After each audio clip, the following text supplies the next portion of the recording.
Hey everyone, welcome back to Game and Update. I'm your host, Brendan West. I know it's been a while since we've last seen each other, and listen, I hope you guys have had a productive year. I know I have. I mean, this last year I've really had time to sink my teeth in my greatest hobbies. For example, planting. So, I got that going on for me. I know the channel's been a little bit on the slower side, but you know what, guys? We're doing just fine. Yo, West! What? We haven't done one of these videos in like a year. What gives? Well, what's there to say? I mean, the show's back. That's all that matters. You know, it's a reboot, just like Roseanne.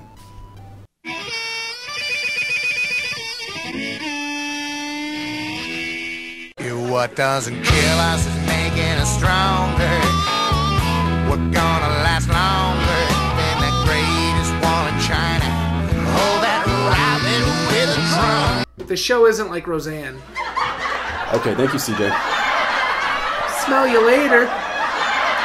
Now, like many YouTubers who are pushing 30 plus, I often find myself struggling to remain relevant and engaging to YouTube's increasingly younger audience. YouTube headquarters would recommend that I just be myself and talk about subjects that are important to me. Okay, well that's all fine and good, but I mean the reality is that I'm not going to make any money doing a show where I talk about the Gilmore Girls and off-brand cereal, so where does that leave me?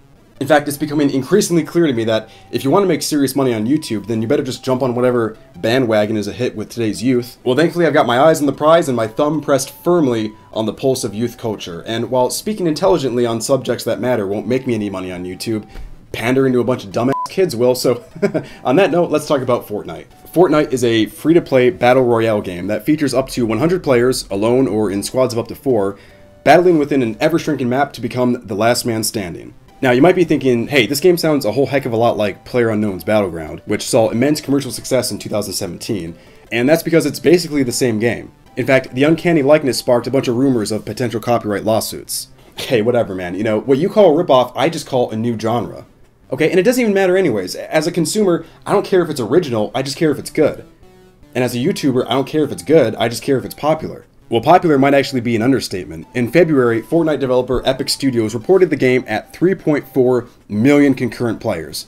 That's 3.4 million players online at the same time. Fortnite has also become the most popular game streamed on Twitch, averaging around 200,000 viewers at any given time. Recently, Fortnite Twitch streamer Ninja streamed himself playing the game with Drake to a record-setting 230,000 viewers. Now, I don't know why everyone's getting so stoked on the crippled kid from Degrassi, but obviously this game is a cultural phenomenon. I mean, just look at this interview on CNBC's Squawk Valley with popular Twitch streamer Midget Spinner.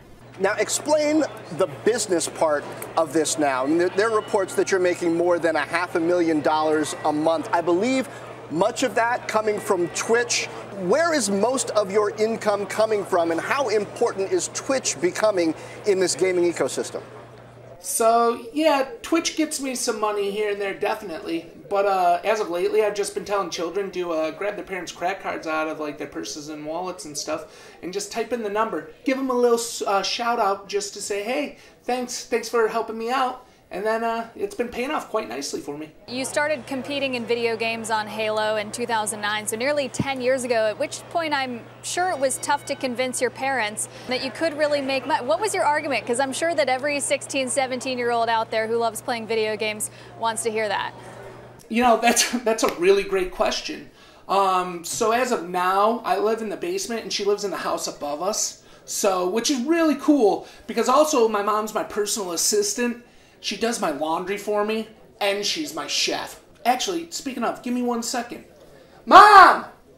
Mom, where are my Totinos at? I've been asking all day for them. God! Hurry up and move it! Ugh! What she doesn't know, though, I never asked for those Totinos. I just like gaslighting the shit out of her. Keeps her on her toes. Makes it so I get what I want. Congratulations on getting people to pay so much money that you're bringing in more than $500,000 in revenue a month to watch you play video games. Do you want some cheese with that wine? Now, if you're a Twitch streamer and you're watching Fortnite's huge success, particularly with younger gamers, chances are you're seeing some gold in those hills. And many streamers have been happy to jump on the bandwagon and diversify their portfolio. Fortnite Twitch streamer Summit1G fell into some hot water last week when he featured YouTube darling Jake Paul on his Fortnite stream. Now, you may know Jake Paul from his stint on some fucking Disney show, or if you're a normal person, then you know him as the pariah of YouTube. Jake Paul has made a name for himself through irritating his neighbors. We used to be a really nice, quiet street, and now we're just this, like, war zone. Harassing reporters. I wouldn't crawl up there. Why? Okay. Doxing celebrities. This is his house. He's got, like, Rolls Royces and whatnot. And tricking suspiciously young girls into kissing his father.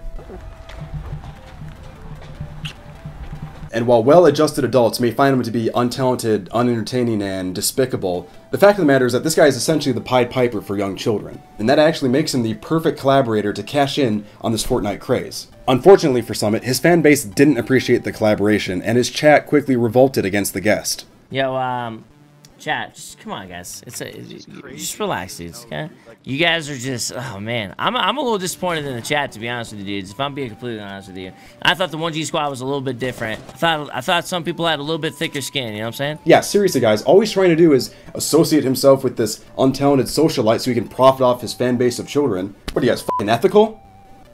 I'm sorry, you think you're better than me? The resulting controversy led to a pretty ugly public exchange on Twitter between Summit and his fans, and while he almost certainly lost a number of longtime subscribers, his total subscriptions actually went up. And so now we arrive to the central point in today's episode, which is it worth losing longtime viewers in order to cash in on popular trends? Well, for more perspective, let's consult the thought leaders behind the Fortnite movement.